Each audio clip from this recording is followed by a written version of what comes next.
All right, I'm concluding today with a lecture only consisting of some examples and applications in some sense. So what I will do is first have a discussion about in another example of power as a cause of inequality.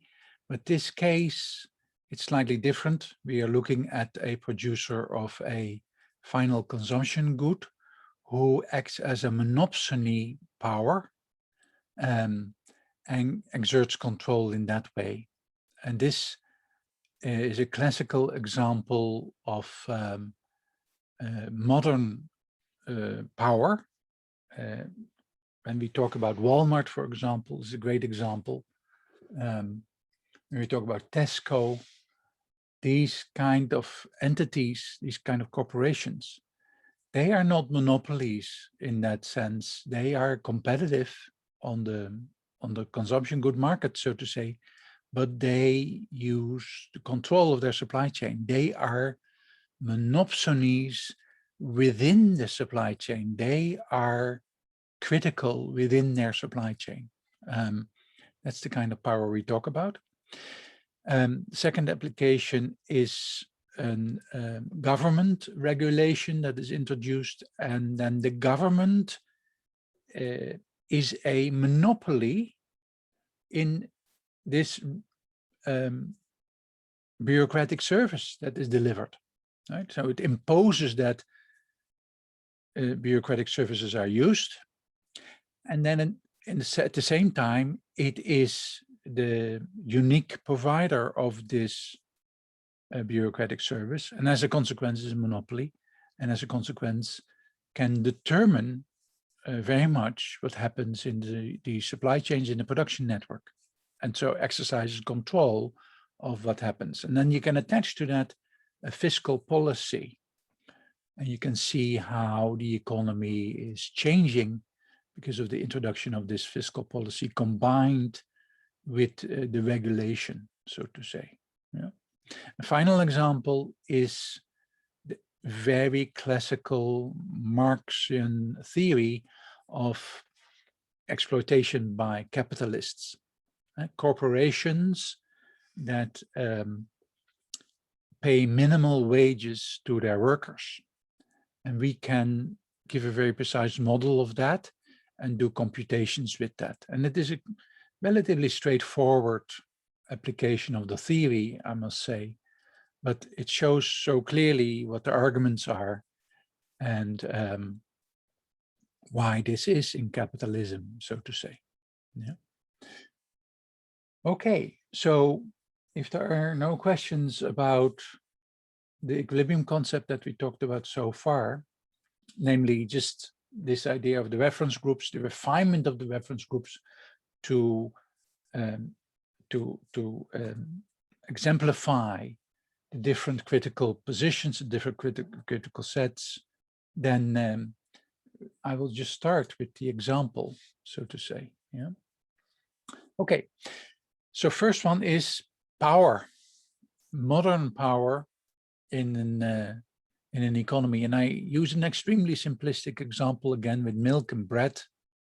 And I will use an integrated production network, not a separated supply chain situation. And we again identify the natural reference structure. This is the balanced equilibrium with the equality built in. And then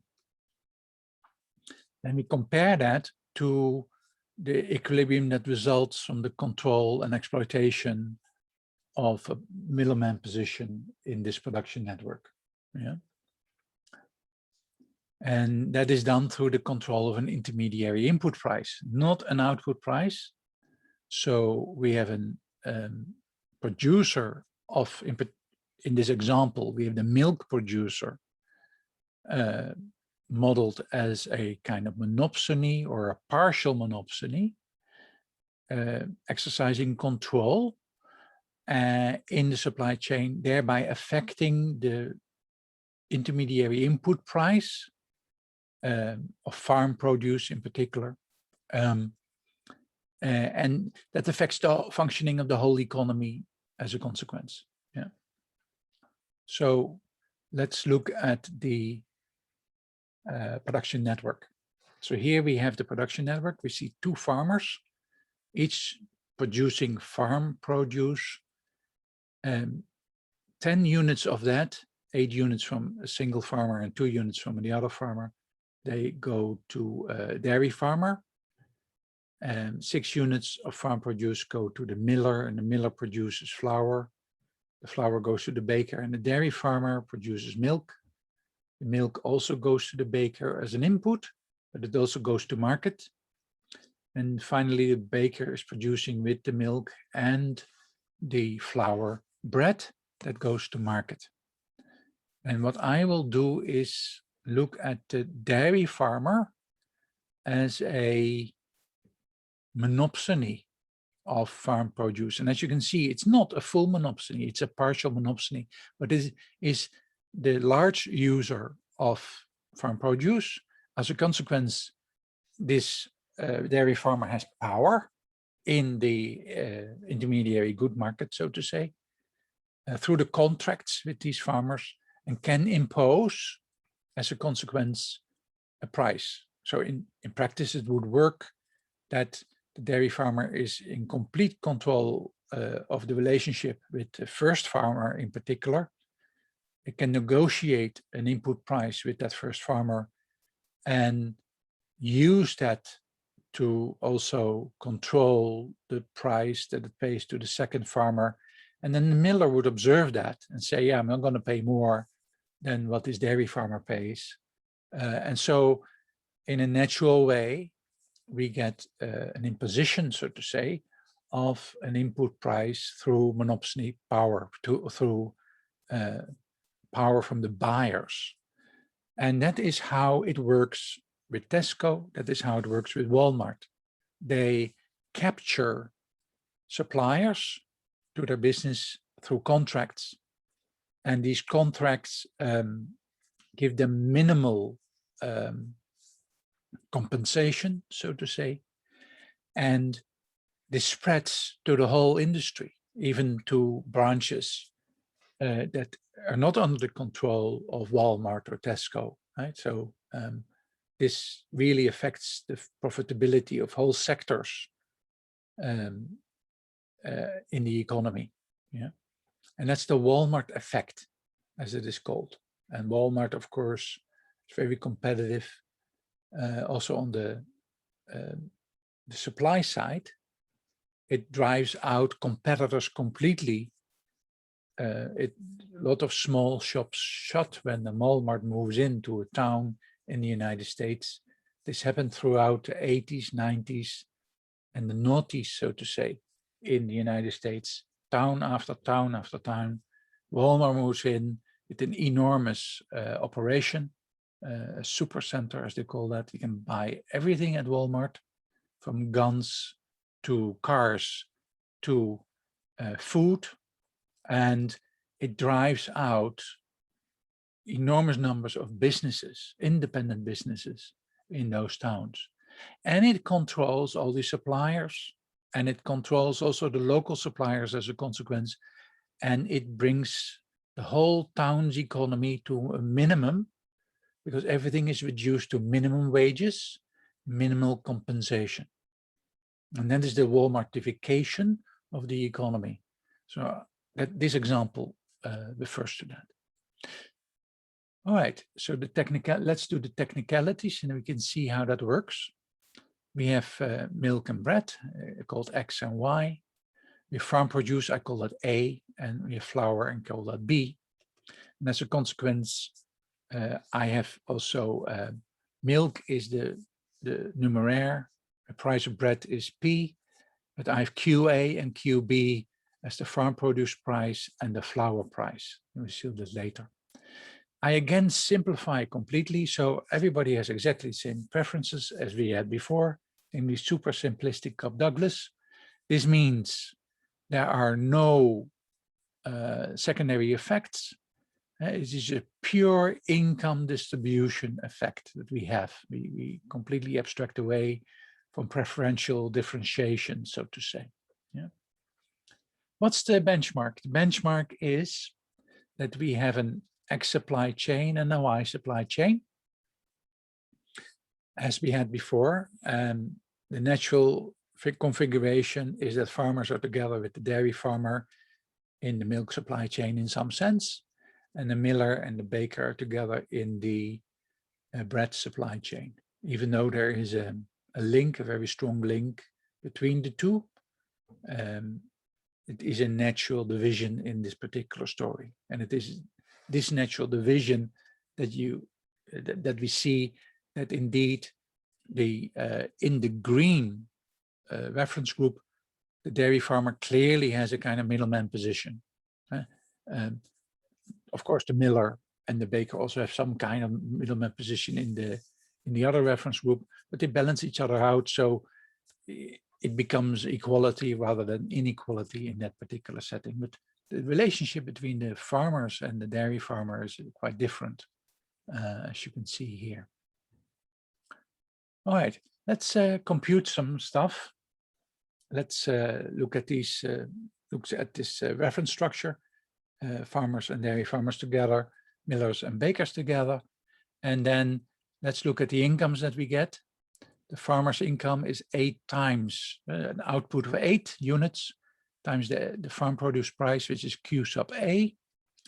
The dairy farmer produces 18 units in total, 13 to market and 5 as an input to the baker. 18 units of milk, that is the numeraire, that is a price of 1. So it becomes 18 is the revenue, 18 times 1. And he pays for 10 units of farm produce to make this milk, and that is price QA, so it is 18 minus 10 times QA. Then we have the Y supply chain. The miller produces 10 units of flour with 6 units of farm produce, in particular wheat. So it is 10 times QB, the price of flour, minus 6 times QA. And the baker produces 13 units of bread, captures a price of P for that, pays 5 for 5 units of milk, price of 1, and 10 units of flour, pays a price of QB. Yeah. So here we are. These are the income statements.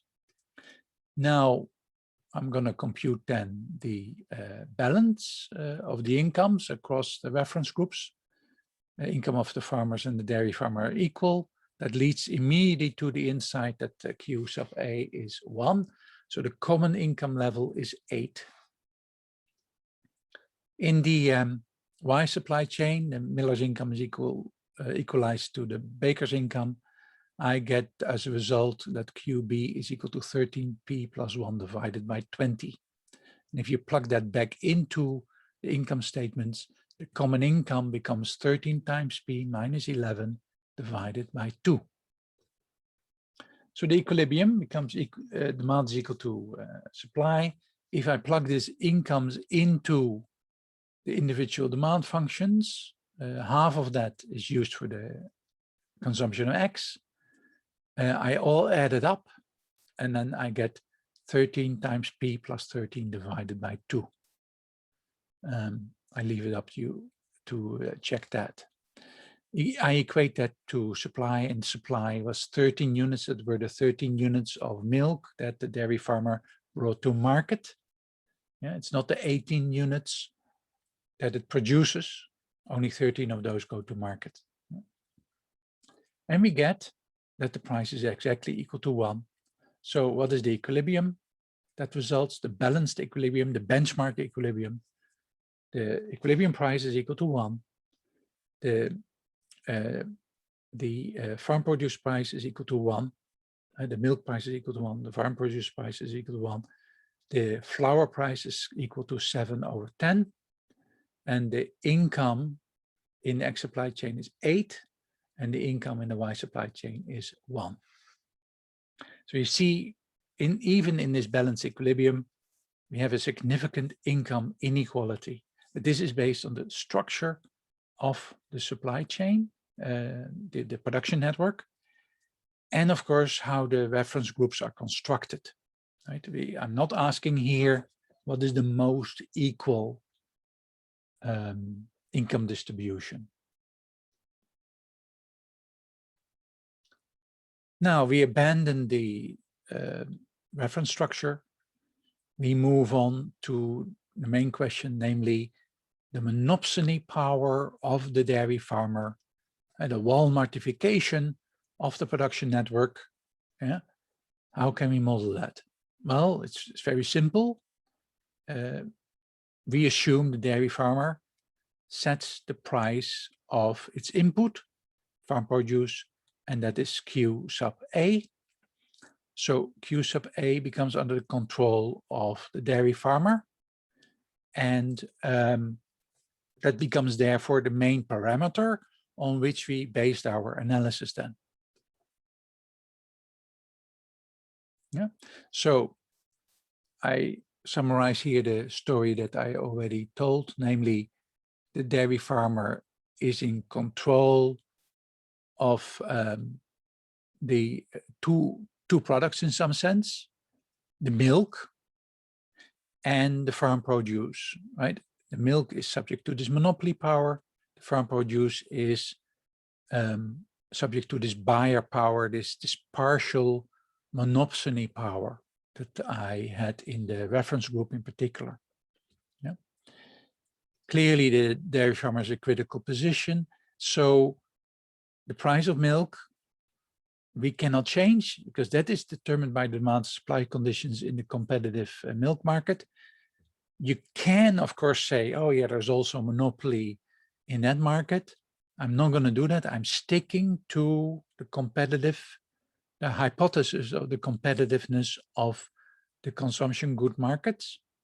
And this is what is in particular the case with regard to Walmart. Walmart sells stuff at very low prices, very competitive. There's no chance of a competitor to offer better terms of trade. It is so low. And why is that? Because they are fully competitive on the seller side, so to say, on what they sell. What they do is they use their monopsony power on the buyer side to make enormous profits. And that is the uniqueness of Walmart. And that is what emerged in this post-consumer capitalist economy. Right? In a capitalist economy, it was exactly the opposite. It was the monopoly power that was used to make huge profits. It was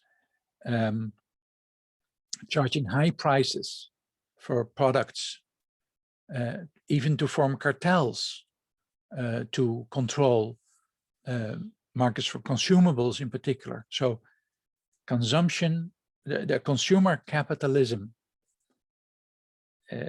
monopoly power was the key to understanding what was going on. In the post-consumer capitalist economy, the economy that emerged in the 1980s, essentially, it is the monopsony power that became so critical. And this is a complete reversal in some sense. It is a very interesting idea. And Walmart was one of the first to do this. So this is a great example of that. Anyway, that's a side issue.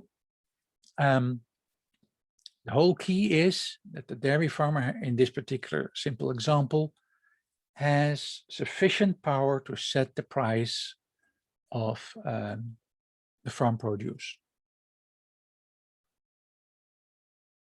Yeah. And that's what I state here. Now, we need to do the computations with Q sub A as a variable, as a parameter, using a different reference structure, and that is the usual one that we have. I'm introducing here 3 different reference groups. Whatever is left over from the A sub X reference group, well, that is just the farmers. Yeah. The dairy farmer is treated separately. Dairy farmer is the monopsonist. He is the middleman and has a higher hierarchical position as a consequence. And then we still have the Y group, which is the same as we had before. Yeah. And we just compute for this reference structure the resulting equilibria, taking into account the price under the control of the dairy farmer, namely Q sub A. And we can already state that the dairy farmer wants to set a lower price than the equilibrium price that we computed before, and that equilibrium price was equal to 1. So he wants to pay less than 1 to have more profits. And that's exactly what we will see. Here we see again the income statements that result from all this. And I immediately plug in now equality for the Y group. Miller and the baker have the same income. It is 13p minus 5 minus 6 QA divided by 2. Well, QA is less than 1, so this is at least 13p minus 11 over 2, as you can see. You can see also immediately that if you lower the QA, the miller and the baker have a benefit. And that is because they will pay less for the input that they get from the farmers. And they benefit greatly from the power of the dairy farmer. And that is, it is integrated the production networks very much the case, of course. Yeah. I can also compute here in this through the equality between the miller's and the baker's income. I can derive the QB as a formula, a function of P and QA, and that is this particular function here. Are there any questions about this? Right. So now we can compute then the equilibrium that results. And I take this QA along. First of all, demand. We plug in all these incomes. Again, the QA vanishes because it is balanced out by the fact that we have for everybody exactly the same utility function again. And the very nature of the utility function, namely Cobb-Douglas, which makes it completely linear in income. And so whatever you take away from one guy in income goes to another guy, and it just, since it is a linear formulation, it just balances out. And so we get just a formula with P, you get 13P plus 13 divided by 2 if you compute this. So demand is equal to supply, gives you exactly the same equilibrium price for bread, namely equal to 1.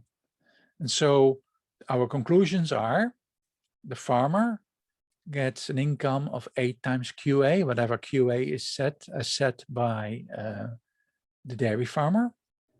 The dairy farmer gets 18 minus 10 times QA. I also compute, by the way, here the consumption bundles that correspond to this equilibrium. And finally, we have in the Y group that the miller and the baker have an income of 4 minus 3 times QA, and they have also a certain consumption. Now, if you compute all this, you add up all these consumption bundles, you get exactly 1313, and all the QAs cancel out, so to say, and everything adds up nicely. And you can check that out. Okay, let's now play around with this QA, right? I'm not going to go immediately to saying, oh, let's put QA is equal to 0. Let's see what the different levels of QA do. And we can do a kind of sensitivity analysis a little bit. And we can also attach to this QA a kind of power index, namely how much power is really exercised. The lower that QA is, the farther it's away from 1, which is the balanced equilibrium price for QA, the more power is exercised. So if QA is equal to 1, there's no power exercised. And when QA is equal to 0, full power is exercised. And what I do here is I suggest a power index, 1 over QA minus 1, which is exactly 0, and QA is equal to 1. And when QA becomes closer and closer to 0, it gets larger and larger, and it becomes infinite when QA is equal to 0. Yeah. So we can do a little bit of sensitivity analysis here. I did not even go to 0 in this table. And you see here what happens to the income of the farmers, the income of the dairy farmer, and also the income in the Y supply chain, the millers and the bakers, and the GDP. Now you see here that the more power is exercised by our dairy farmer. He has also to do much more effort, of course, to negotiate a lower and lower price with these farmers. A lot of pressure has to be exerted to convince these guys that they should accept a lower price. So that is also an expression of this power index. It can also be seen as a kind of effort index of getting these parties to submit to these bad conditions in their trade. And you see here that indeed you get a larger and larger and larger income as a dairy farmer. The farmers get less and less income. And the other beneficiaries of this are the miller and the baker. They get also more income, as you can see. The GDP is completely unaffected in this particular example by any of this exercise of control and power. And that is due to the specific structure of the example, in particular, the assignment of the preferences that we did. Yeah. Are there any questions with regard to this example? So the purpose of this example is to talk about a case of monopsony power, relative monopsony power, exactly what you would see in our modern platform economy since the 1980s in particular.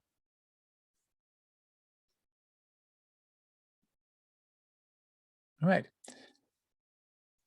Let's talk about another application. This is a bit of a special application, namely it introduces a government that regulates a certain industry and requires a certain bureaucratic element to a service to be performed, inspection maybe, and that inspection has to be paid, and the government sets the price for that inspection. You can also interpret it as a tariff, you can interpret it as a tax on a certain industry,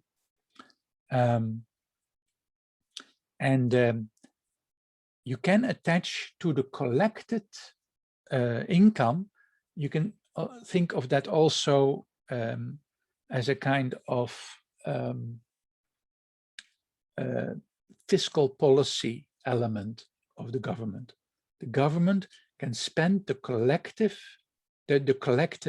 taxes, the collected tariffs, the collected fees on certain goods.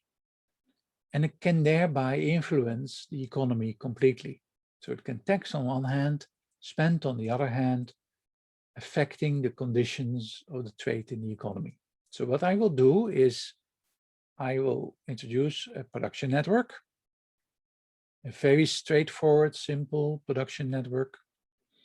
I will introduce a regulation, a bureaucratic service, in other words, that acts as an input to certain producers in the production network, the regulated sector, so to say. And it can also be an expression of a higher cost of doing business in some sense. And then I attach to that the idea that these fees that are collected, the taxes that are collected, are used in a certain way to purchase goods from the production network that we have. And this will affect the performance of the economy. This will affect everything. Yeah. The example is extremely simple because I assume there are no losses to this at all. I assume again that there are no transaction costs except these particular servers and nothing else. That all the fees are collectible and they are collected. There are no losses in any way whatsoever. The standard assumption in some sense in economics, because we always do that. And we will see that how that affects the functioning of the economy, despite that there are no other losses. And so there are major effects here, despite the fact that there are no losses. Let's set up the simple production situation. Very simple production situation with bread and milk, two consumables. And we assume these are produced in a quantity X and a quantity Y. I'm not into to the final output of this production network is kept a little bit abstract. And the productivity of the network can be analyzed. You can do a sensitivity analysis with regard to X, can do a sensitivity analysis with regard to Y. And that as well, I will not do that, but you can do it. You can see how when X changes, what happens. In that way, you can build in some element of transaction costs, because if you say X becomes smaller due to increased problems, increased transaction costs, you can do that. Yeah. Bread is made from flour and milk, so milk is also an input for bread. And flour and milk both are based on farm produce again. It is exactly the same story as we had before. Yeah, and I have essentially the same network as I flipped the network around. I put now D at the bottom, and at the top I have the bread network. I have this M and this B, and the farmers deliver to the miller and to the dairy farmer. In this particular case, I gave much less power, as you can see, to the dairy farmer. He's a minor user of farm produce. As a consequence, no monopoly power here. The miller is a much bigger user of farm produce, but I assume he will not exercise monopoly power here.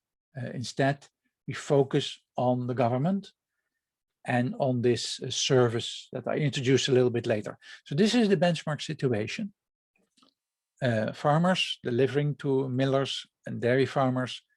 The dairy farmer delivers to the baker, the miller delivers to the baker, and the baker produces bread, and the dairy farmer brings Y units of milk to the market.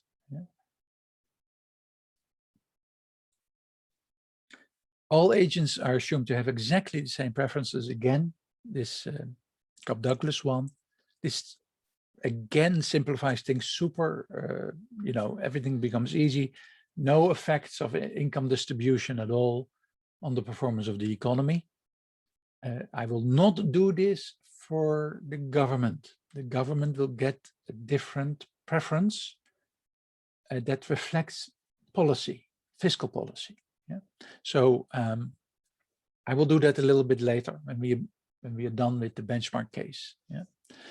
So in the benchmark case, no effects. The demand function is given, no problem at all. And I introduce now the following price structure. Price P is used for milk. Yeah, the bread is the numeraire that has a price of 1. Milk has a price of P. This is therefore the resulting demand from the Cobb-Douglas utility function. And for farm produce, I introduce a Q, and for milled flour, I introduce an R. Yeah. So here we have the statement of the incomes. The income of the farmer is 2 times Q. Income of the miller is 1 unit of flour is sold to the baker. This R is the income minus 3 times Q. The baker produces X, sells at 1, so X is the revenue. He pays for 1 unit of milk minus R, one unit of flour and 1 unit of milk, and that is P. The dairy farmer produces in total Y plus 1 units of milk and sells at P, that's the revenue, and then pays for 1 unit of farm produce to produce this milk. Yeah. Now, what do we have here? All these incomes need to be non-negative or positive. In this case, I impose that they all are positive. I assume that all positions should really receive a positive income. And that leads then to a set of conditions on these variables. So P plus 3 times Q has to be less than P plus R, and that has to be less than X. And Y plus 1 times P has to be larger than Q, and Q is larger than 0. Yeah? So we get 2 sets of conditions. It's easy to see that the R has a kind of in-between function. It floats between 3Q as a as a minimum and X minus 3Q as a maximum. X minus P, I'm sorry, as a maximum. So what I will do is I will give a graphical representation of these price systems, but I will not plot R. I take that out. I will only plot P and Q. And that makes it a bit easier. So what are the viable price systems? The P and the Q, and the R I will put on the side a condition on the R, and this condition is quite straightforward. It doesn't play any role. If you rewrite these conditions a little bit, you get that the first condition becomes P plus 3Q is X, and that everything below that line is viable with regard to that inequality. And the second condition that is critical is Q is equal to Y plus 1 times P. Everything above that line is viable for the second condition. And that gives us then this triangular area of viable price systems. Now, R is attached to this. If I take any point in that blue area, a P and a Q, I have an upper bound and a lower bound resulting from this P and a Q for R. Yeah, and the lower bound is 3 times Q, and the upper bound is X minus P. Yeah. Any questions with regard to this? So this is a set of viable price systems, P and Q, and R as an inequality attached to that. Now let's look at the equilibrium, the benchmark equilibrium. This is the general equilibrium, not the balanced equilibrium. I look at the demand system that comes from the preferences. The demand is quite straightforward. You have 2 farmers, so half of the income of the farmer is used for X. So this 2 times income divided by 2, plus the income of the miller divided by 2. We have only 1 miller. We have 1 baker and 1 dairy farmer, all of them same preference, all of them income divided by 2. If I plug in all these incomes that I had before, all the Q's and the R's are cancelled, as we would expect, because of the special nature of these preferences. And so what do I get? I get half times YP plus X. Now I compute then the equilibrium price. Demand is equal to supply. Supply was X. So I equate that half times YP plus X to X, and I can compute then that the equilibrium price becomes X divided by Y. And that's it. We have now all equilibria, the complete set of equilibria in this economy, the general equilibria, as I would call that. And some of them are balanced and others are not balanced, and some of them will be exploitative, so to say. Yeah. Let's look at that in the picture. So here we had our variable price systems. Let's now impose the condition for the equilibrium price. The equilibrium price was P is equal to X divided by Y. That is a horizontal line in this particular picture. Now only the blue area is viable. So what do we get? We get this area here, this line piece. Those are the equilibria that emerge. And you see here Q is depicted, R is not, but we can compute the lower bound on Q and the upper, the lower bound on R, which is a formula of Q, namely 3 times Q. We already had that before. And an upper bound on R, and that it was based on P, and I plug in that P and I get X squared minus X divided by Y as an upper bound for R. So here I have the complete set of equilibria in this economy.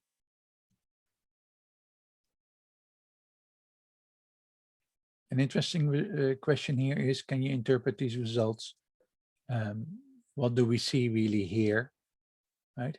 These are all equilibria that under the given preferences can emerge depending on what exactly Q and R are. Yeah.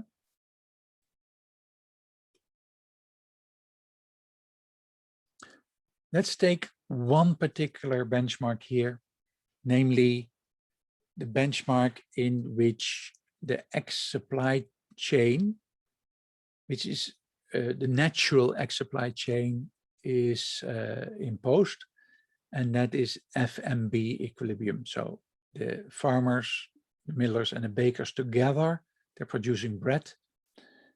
That is a natural supply chain, and I impose that as a reference group. And then the remaining position is only the dairy farmer, that is the other reference group. Well, what can we say about this equilibrium, right?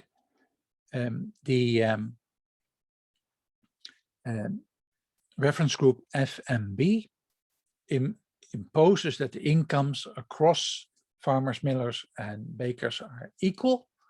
We can impose that, and I can then derive that R is equal to 5 times Q and P is equal to X minus 7Q. And that the common income is 2 times Q. Yeah. And the income that we get for the other group, which is just a dairy farmer, can then be expressed in Q. So what I do here is I'm recomputing the equilibrium given the reference group. I impose the reference group equality of income, and I formulate everything in the terms of Q. So I eliminate P. I formulate everything in terms of Q, and I show you in that way an alternative way to compute equilibrium. You do not have to compute all the time equilibrium using the consumable good price.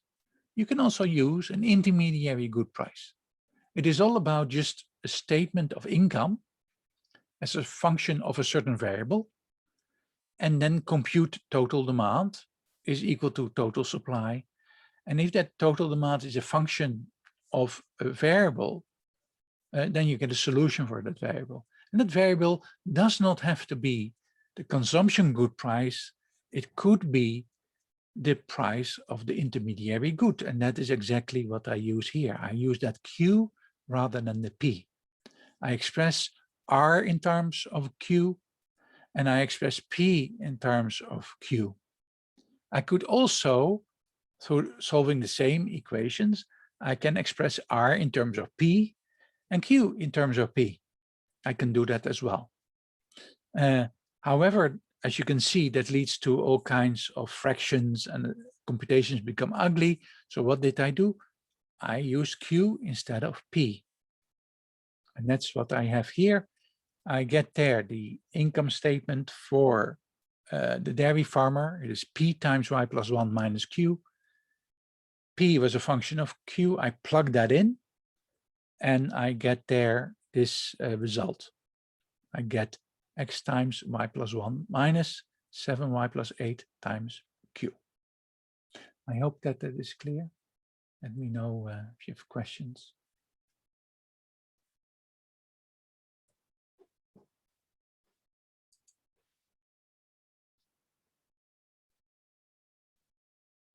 Now I'm computing equilibrium using Q as the variable. Demand is equal to supply.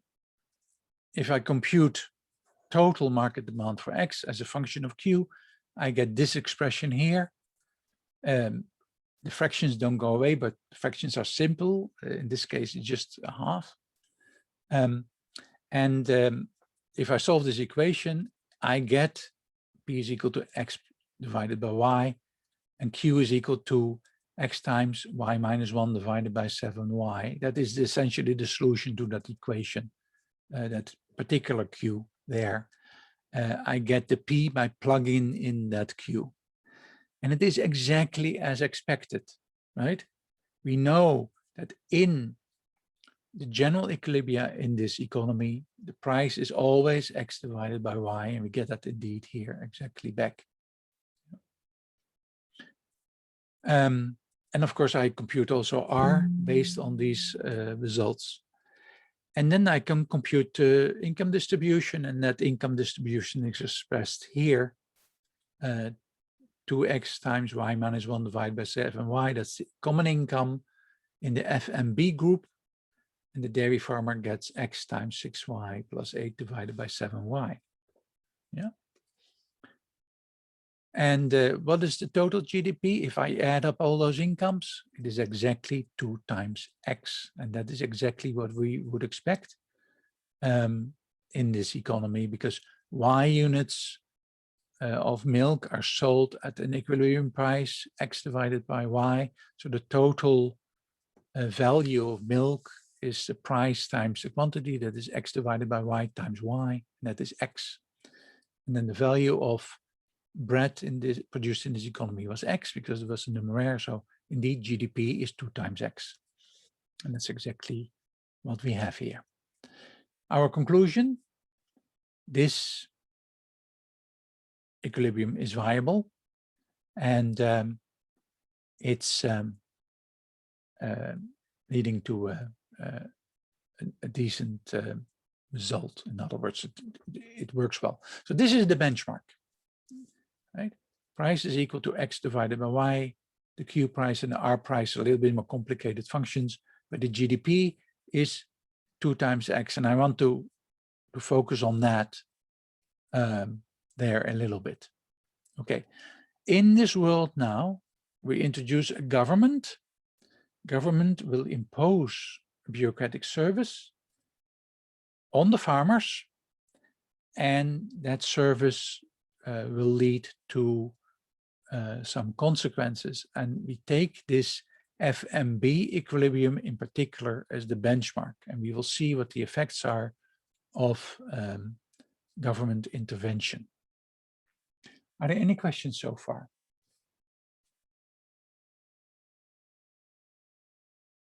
Right, then I propose that we take a short break. Here we have again the production network that we had before, but I propose we have a short break before we resume with introducing this government. We take a 5-minute break, so 4:20 I resume. All right. This is the benchmark situation. Let's now assume that the government comes in and that there imposes conditions on the farmers. Suppose that there are standards of production, for example, quality control. The food standards need to be met. It's very important, especially in the EU. A lot of conditions are imposed on farm produce, on meat in particular as well. So let's assume that the government imposes that.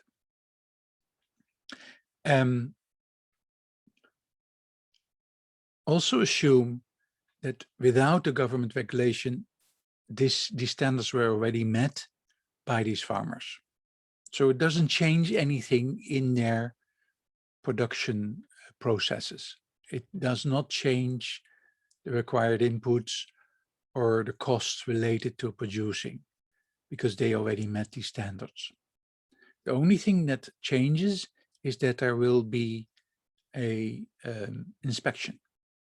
So an agent is appointed by the government called A, and the agent will visit the farmers, and the costs of the visit have to be paid. And the cost of the visit is the price that is charged by the government, of course. Yeah. So it's a very simple story of a minimal change. I assume that really nothing changes in the production process itself. It is a purely bureaucratic element that is added to the existing production situation. Now, bureaucracy is a very strange thing. Bureaucracy is usually seen as completely unproductive. I emphasize that here in some sense as well. But bureaucracy usually comes from good intentions. And the good intentions are related to these food standards that are imposed. And we see that here. A bureaucratic service is introduced, but that this bureaucratic service becomes its own thing that is divorced from the good intentions that it all started with in some sense. Yeah. So it's an interesting example. I think bureaucracy is a very interesting thing that we see around us. It's a relatively modern thing as we have it around us, but bureaucracy has been around for as long as humans exist, in one way or the other. Some episodes in history, like the Byzantine Empire, were famous for the bureaucracy. The Byzantine structures and Byzantine situations. The word Byzantine refers to this very strange, weird bureaucracy that is out there, so to say. Well, we introduce here Byzantine element, so to say. The agent is introduced. An agent has to be is the government essentially, and he imposes a tariff on the farmers, because that is what has to be paid to the agent for the service provided, and that bureaucratic service is by mandate of the government. Mm-hmm. So I give it a symbol T, whatever that price is, the tax or whatever the tax is for that service provided. So we get modified incomes. The income of A is simply 2 times T, and the income for the farmer is modified to 2 times Q minus T. The other incomes are not modified because they are not affected by the service directly. We will see that there are indirect effects, of course, of imposing this service. Yeah. So when we introduce this additional variable, we see that we get another equation, so to say, namely the income of our agent has to be positive, and so T has to be larger than 0. But T cannot exceed 2 times Q, because otherwise the income of the farmer would become negative. So we get this as an additional condition. And you see here the inequalities that emerge. We get now a 4-dimensional price space. I'm not going to redraw I'm not going to try to redraw the price systems that are viable. I just take them as given here, these inequalities. Yeah, and we will check these inequalities after we do the computations. Let's introduce now preferences for our agent A. And what I do is I attach to these preferences fiscal policy. So A is the government, and the government can use its revenue to purchase certain goods. And this is translated into a preference as a consequence. So if the government decides to stimulate milk, the bread sector, then the preference is, as the case A is described, the preference is simply X only. So all the income is spent on X, nothing is spent on Y. And you see here this expressed in the demand function that corresponds to the utility function that is simply X, namely all the income of the agent is spent on X and nothing on Y. What will result from this? If you do your computations in the FMB equilibrium, I modify the FMB equilibrium. I assume that T remains a variable. I do not put a certain value on T. I'm not imposing balancedness conditions on T. T is a reference group by itself. In other words, if we do that, we see that the price of milk goes down as T increases, because the government is purchasing X, is purchasing bread. And that lowers the price of milk, the relative price of milk with regard to the bread price, and the GDP will go down, right? So the total output that is produced goes down because the numeraire is bread, and the government is investing its revenue in bread, which is the numeraire. So that explains why the GDP will go down. And we get a certain income distribution here. You see that when we get here modifications with regard to T, and you see that also the incomes of the other positions are affected by T, and in particular in a negative way, because Y normally is larger than 1.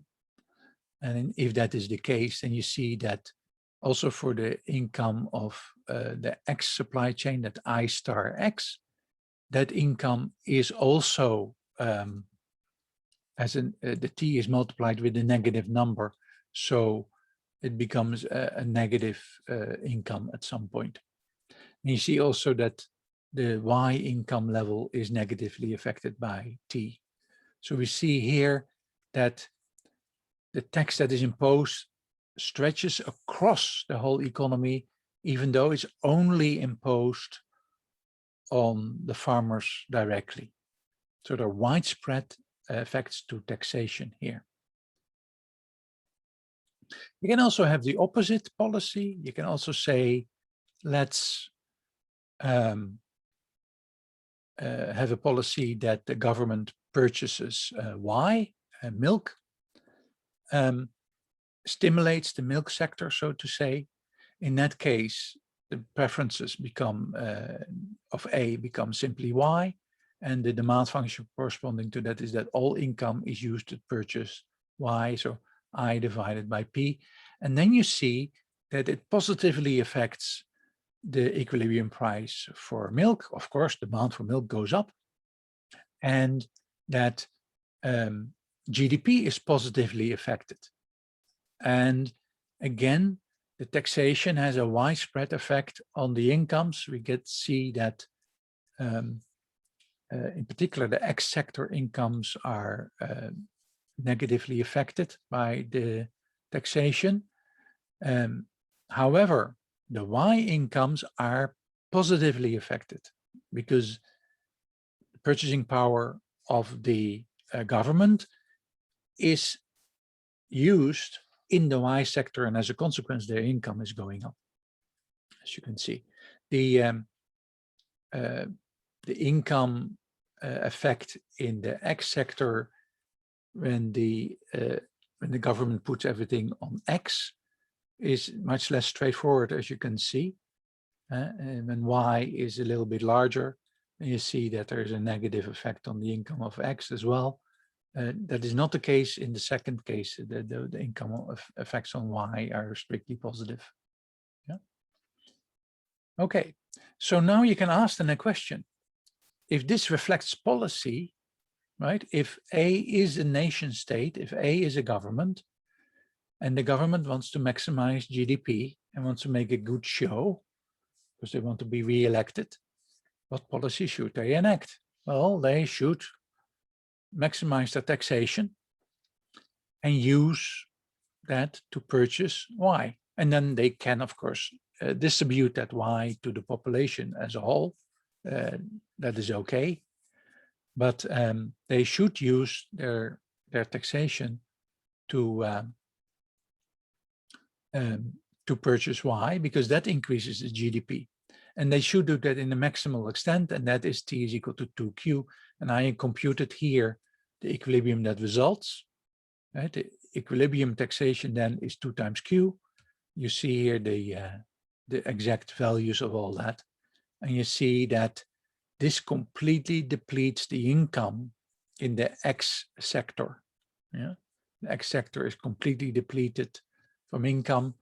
All incomes of the farmers, millers, and bakers become zero, and the incomes of the milk producers, they go up, so to say. Yeah.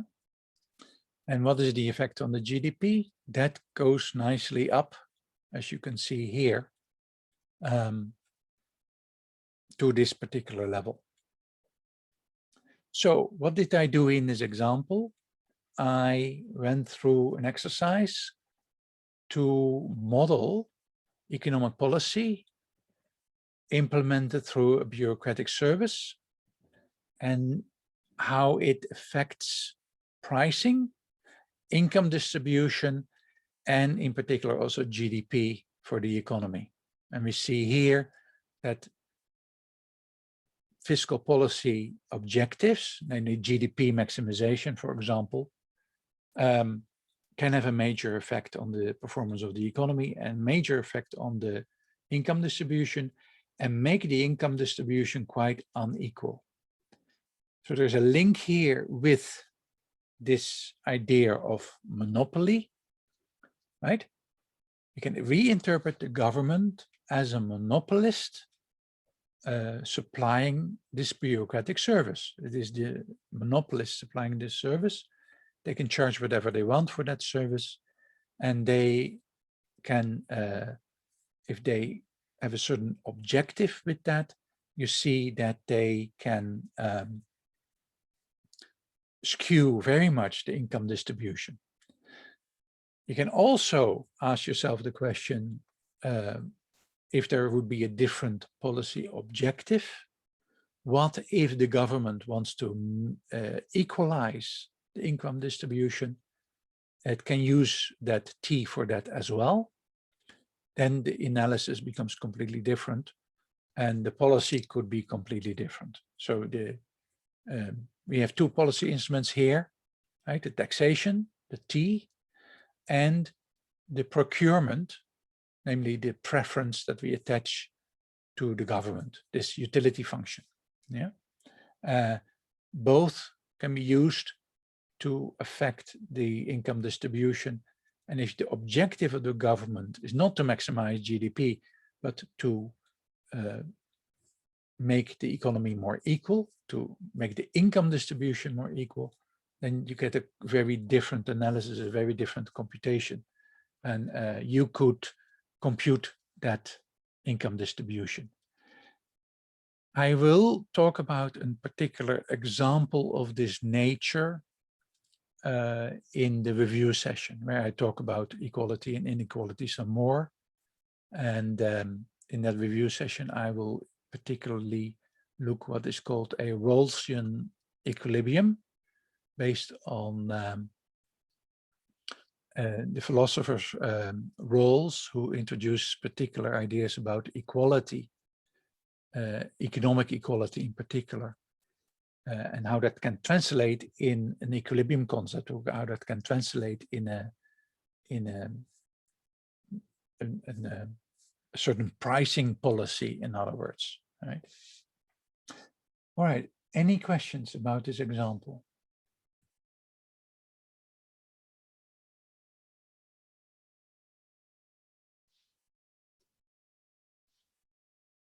All right, then we move on to the final example. This is not a very difficult example, technically speaking, namely classical Marxian exploitation. Karl Marx introduced this idea that capitalists, they want to accumulate capital, and they do that by extracting wealth from essentially laborers, workers, labor force providers. And our setup with production networks can give a very precise expression to that. So we will do that here. So we have incorporated production. Incorporated production, as I introduced that, we have a corporation. The corporation becomes a position. It uses inputs from a network, from the production network, for production, the variable cost, so to say. And then it uses also labor from labor providers, and it ties these labor providers in incomplete contracts to this corporation. And the corporation becomes therefore a platform for human capital providers to control human capital providers. Yeah, and this is the classical Marxian exploitation that we then can model using the instruments that we have here, namely this idea that you can use a reference structure to give very precise expressions to this. Yeah. Again, we have two consumables, farm produce and bread. Farmers are producing farm produce. There's no incorporated production of farm produce, but there is incorporated production of bread. Yeah, so bread is produced by an incorporated bakery, B, and it uses human capital, namely specialist bakers. And we call these human capital providers L, from labor. Yeah. So this is the corresponding production network that we look at. We have farmers. They produce farm produce. Some of the farm produce goes to market.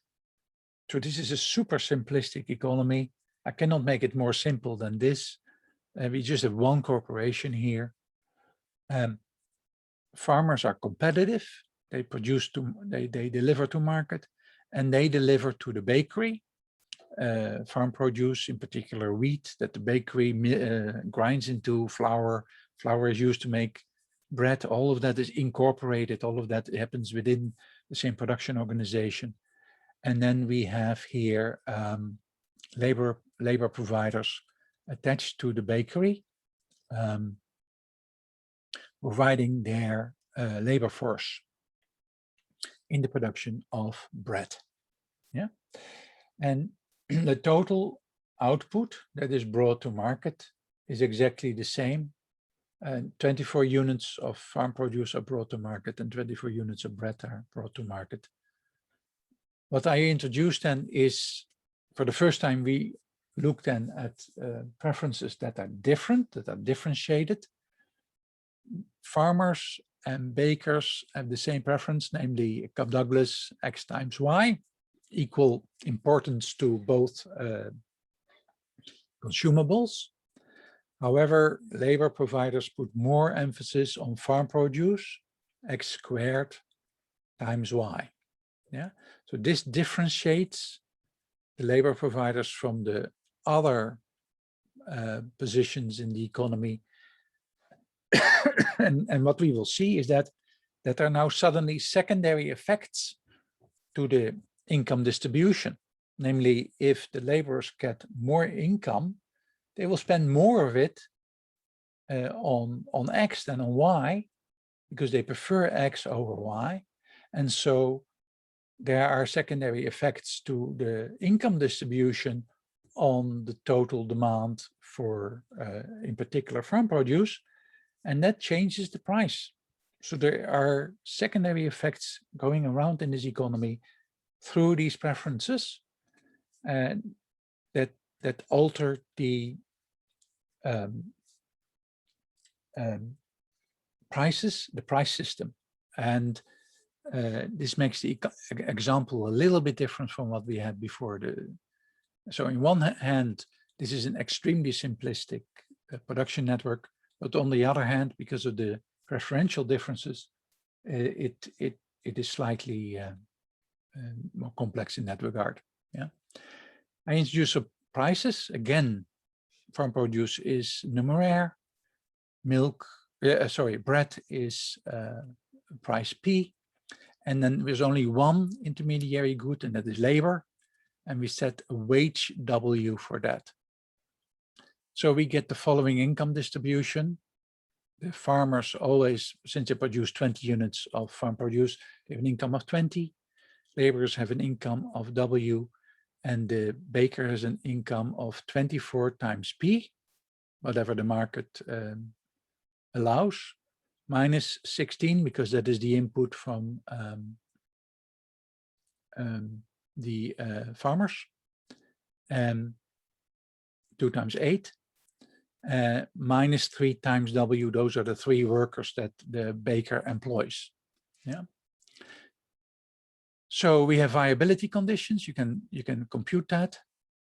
W is at least 0, and P has to be at least 2/3 plus W over 8. Total demand now becomes 2 farmers times income farmer divided by 2. 3 workers, 2/3 of their income goes to purchasing X, and then the baker, half of the income goes to the purchase of X. So here you see the differences showing up, and suddenly we see that the total demand in this economy is not just a function of P, but also of the intermediary good price, because that is determining the income distribution, and that has this secondary effect. So the secondary effect is half times W. That is where it shows up. Now I equate demand to supply. Supply is 24, and I compute now a equilibrium price, and that becomes a function of W through this secondary effect. So equilibrium price is 1 minus W divided by 24. I can recompute my viability conditions using this equilibrium price, and I can derive there that W cannot be more than 2, because then the income of the baker, the incorporated baker, would become 0. Yeah.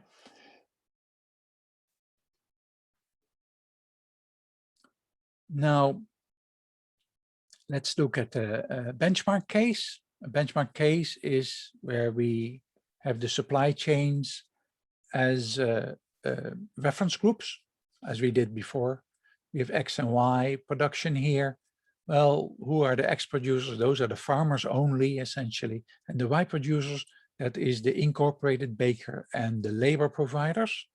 So we get a kind of workers' paradise in the incorporated bakery, because there is a fair division of income in the bakery, completely fair division of income in the bakery. So you can also maybe talk about worker ownership of the bakery, right? So the workers own the bakery and share equally in the generated income from the bakery. So how does that look? Here we have again the production network. We have then here is then the natural reference group for the X producers. That is just the farmers, nothing else. And here we have the natural reference group for the Y producers, and that is the baker with the laborers. And then we can impose income inequality across those reference groups. Now, the X reference group is just a statement of income because there's nothing else to do, so the income is 20.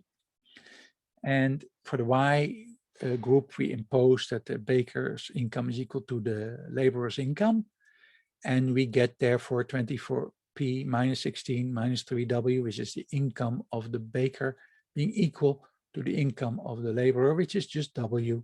And so w is 6p minus 4. We take that into account into computing our demand. We can do that. And we can see that when we solve this, it will lead to an equilibrium price of 14 divided by 15. Yeah. By the way, you could also check this if we saw that in the previous computation, in a general computation of arbitrary W, P is equal to 1 minus W divided by 24. You can combine that with the equality W is equal to 6 times P minus 4. If you solve that system of equations, you get P also being 14 divided by 15 and W being 1/3, as reported here. There are just two ways to compute this. The first way is to do the computations based on demand is equal to supply under this income equalization conditions that I do here. But you can also take the general equilibrium computations that we did before and just use the equilibrium prices that we computed before in combination with the conditions that come from this income equalization. And then we get exactly the same result. And the result is that the farmers get a very large income compared to the bread producers. They only have an income of 1/3, and the GDP can be computed here as well. It's an interesting thing to compute this GDP here because it will depend on the power structure in the economy, what the GDP is, because through the W you get these secondary effects from the income distribution on the consumption and therefore on the equilibrium prices in the economy.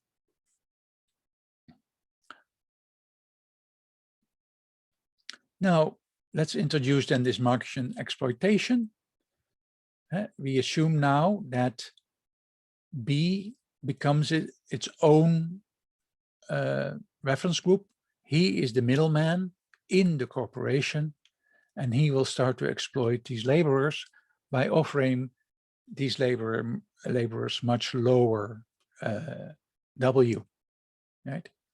And so they will, the baker, the incorporated baker, will start to exercise control over the wage rate. And this is a monopsony effect. The baker is a procurer of labor, and the price attached to labor is the wage rate, and that is set by the baker. So it is an expression of monopsony power, relative monopsony power within the corporation. Let's do that in this example again. And we see here that we get a special reference group for the laborers, and we get a reference group for the baker, besides the reference group that we already had. And what do we get? We can compute all of this now, right? So what is so special about incorporated platform, the idea of the incorporation as a kind of platform, is that it has to do with production technologies. Namely, the baker is the owner of the production technologies that these labor providers, these workers, are accessing to produce stuff. And the baker can deny the access to these production technologies to these workers. So the workers cannot produce anything, and then gives the baker the power. That's what it comes down to. And that is what Marx was on about in some sense. Yeah. Anyway, we have a viable range between 0 and 2. And for every wage rate W between 0 and 2, we get this particular demand, and we get this equilibrium price that we already computed. Yeah. And this is the income distribution that results. Namely, the income of the farmers are completely unaffected. The income of the baker is 8 minus 4 times W, and the income of the laborer is just W.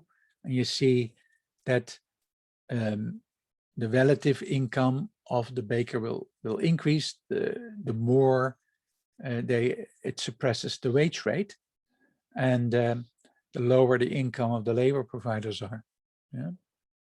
And maximal extraction is of course achieved at W is equal to 0, and that gives the incorporated baker a maximal income of 8. So this example is quite simple, very simple. It is the most simple expression of this Marxian idea, what the effects of the incorporation are on the economy.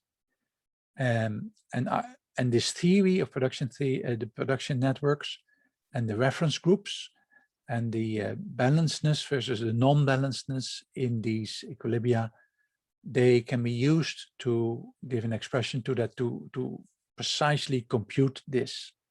And you can, of course, go to much more complex situations. Yeah. So some trivial conclusions here, namely the higher the extraction is, the higher the wealth that is transferred to the capitalist, the incorporated baker, and the lower the wealth that is transferred to the laborers. Yeah. And of course, it becomes a social power struggle. The union of the laborers can declare a strike, and to strike for higher wages, for example, and you get then this tension that is very much around in the incorporated capitalist economy. Yeah. Note that the wage rate change happens really within the incorporated production organization only in this particular example, but there can be widespread effects, right? There can be widespread effects, and that is a little bit here the case. Any questions about this example? All right. This concludes today.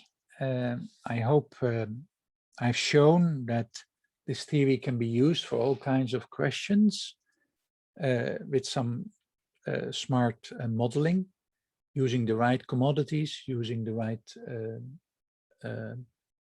reference groups to study these effects. Also monopsony versus monopoly, relative monopoly, to distinguish these different structures and to see the effects of the exercise of the control of the intermediary good prices. And even government policy can be looked at here in this setting. Yeah. Next week is the final week with content, and I want to talk a little bit about collective goods. Collective goods, until now, all goods were assumed to be commodities. Of course, we had home production. Home production, you had non-tradable inputs. But I did not really talk about what these non-tradable inputs would be, how these non-tradable inputs would be delivered. And that is very much the topic of next week. Collective goods are collectively provided non-tradable goods. And those could be consumption goods, but they could also be intermediary inputs to production processes. And collective goods have in principle nothing to do with governments. Governments are, of course, providing many collective goods, but it is the nature of the tradability of the goods that determines whether something is a collective good or how it is provided. And we will see how that works. And we will do a number of examples only. I will not debate an elaborate theory. I will do a few principles of how to extend the model that we have so far to include collective goods, and then we do some examples. That is how I will do it next week. There is not an elaborate abstract theory attached to it. There's no elaborate abstract equilibrium concepts attached to this at all. So that will be the agenda for next week. Any questions about anything? So if there's no questions, then I say have a nice evening, and I see you next week.